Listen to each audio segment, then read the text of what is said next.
শেষ মন্তব্য কি বলবেন? শেষ মন্তব্য এটা আমরা শেষ না, মন্তব্য আমি আর কথা বাড়াই না, আসিফ ভাইকে দিলাম, উনি অনেকক্ষণ ধরে বসে আছেন।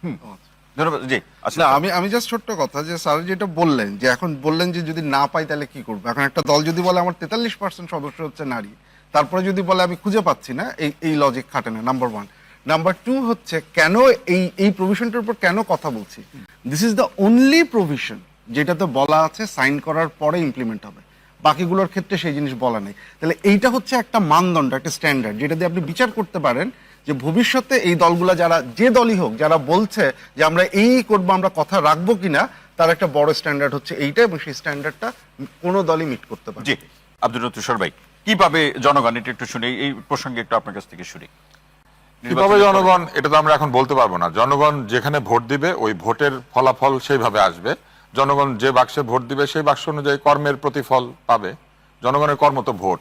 মুশকিলটা হচ্ছে যে জনগণ কি পাবে। যখন প্রতিশ্রুতি দেওয়া হয় তখন খেয়াল রাখতে হয় যে জনগণকে দেওয়া প্রতিশ্রুতির মধ্যে কোথায় কোথায় ফাঁকি আছে। আপনারা নিশ্চয়ই এরই মধ্যে কতগুলি প্রতিশ্রুতি শুনেছেন, তার মধ্যে একটা হচ্ছে 100 জন লোককে তারা অর্থায়ন করে বিদেশে পাঠাবেন। বাংলাদেশে 100 জন লোক কিসের ভিত্তিতে চিহ্নিত হবে? মানে এই 100 জন ভবিষ্যতে নোবেল পাবে এরকম মেধাবী? কেন রাষ্ট্র শুধু 100 জনকে পাঠাবে? রাষ্ট্রবৃত্তি দিবে যার প্রয়োজন তাকে, 100 জনকে ওনারা পাঠাবেন বলেছেন। তারপরে বলেছেন 10,000 টাকা করে মাসে মাসে বেকারদেরকে দিবেন। 10,000 টাকা করে মাসে মাসে বেকারদেরকে দিবেন, তাও কত? মাত্র 5 লক্ষ। দেশে বেকারের সংখ্যা কত? এই 5 লাখ কিভাবে হবে? এগুলি সব কিভাবে নির্ধারিত হবে জানেন? ওইভাবে।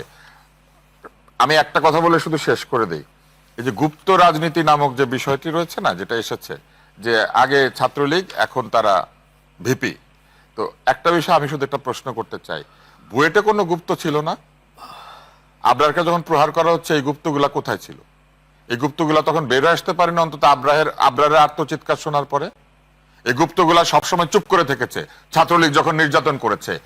যদি এই গুপ্ত হয়ে অত্যাচারকে সহ্য করে, অত্যাচারকে এনেবল করা ফ্যাসিবাদের দোসরগিরি না হয়, তাহলে বাংলাদেশে কেউ ফ্যাসিবাদের দোসর। অসংখ্য ধন্যবাদ মুনিয়াপা। আমরা একদম শেষের দিকে, শেষ মন্তব্য। দেখেন, আওয়ামী লীগের কাউকে নমিনেশন দিয়েছে একটা জেলায় জামাত, এবং আরেকজন কাকে আওয়ামী লীগ কে পটুয়াখালীর কাউকে একজনকে আপনারা আপনাদের জোট থেকে পটুয়াখালীতে আওয়ামী লীগের উপদেষ্টা একজন আছেন আপনাদের। আচ্ছা যাই হোক, আপনারা একজন নারীকে আপনারা নমিনেশন দিলেন না। ওনারা জামাতে ইসলামের মধ্যে একজন সনাতন ধর্মাবলম্বীকে দিতে পারে, কিন্তু একজন নারীকে দিতে পারে না। এই কথাটাই আমি, কৃষ্ণ নন্দী না তার নাম, এই কথাটাই আমি আপনাকে বলতে চাচ্ছি।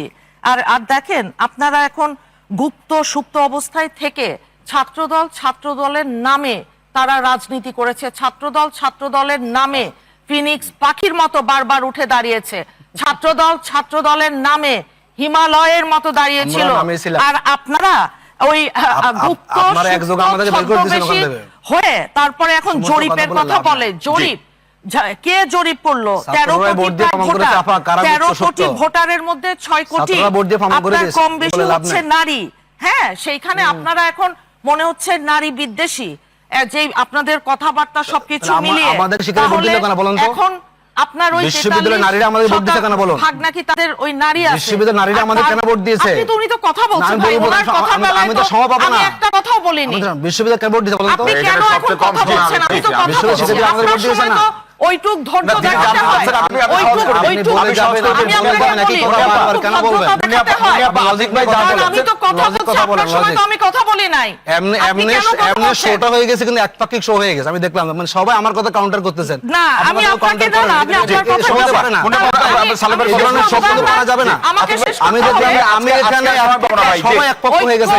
এই সমস্ত শো না করা, আচ্ছা, কিংবা সলিডারিটি সবাই এখন আমি বলছি, এটা আমাদের দেশনেত্রী যেমন চেয়েছেন সব সময় সারা জীবন।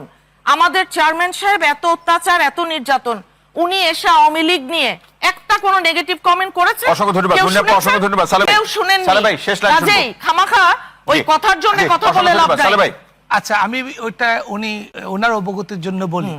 পটুয়াখালী 4 আসনে 10 দলীয় জোটের প্রার্থী আওয়ামী লীগ শাসনামলের উপজেলা চেয়ারম্যান এবং আওয়ামী লীগের উপদেষ্টা।